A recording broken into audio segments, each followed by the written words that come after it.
Welcome to the Salmon Runs YouTube. Enjoy the video.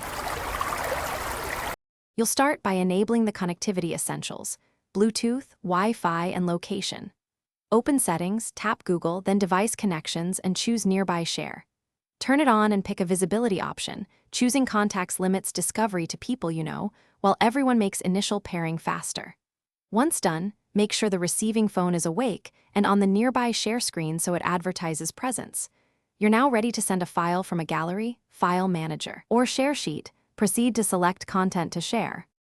You select the item you want to transfer, photo, video, document, then tap the share icon and choose Nearby Share.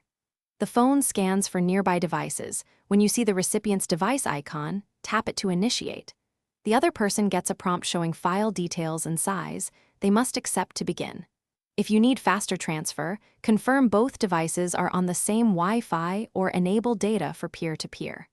While transferring, you'll see progress. Wait until it reaches 100% before closing. Once progress reaches 100%, the receiving phone saves the file.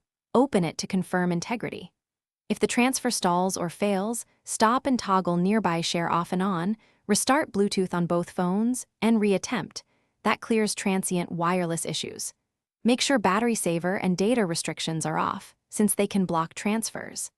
As a last resort, switch visibility to everyone temporarily so devices can find each other. Then switch back to contacts for normal secure use. Thanks for watching. Consider subscribing if we helped you.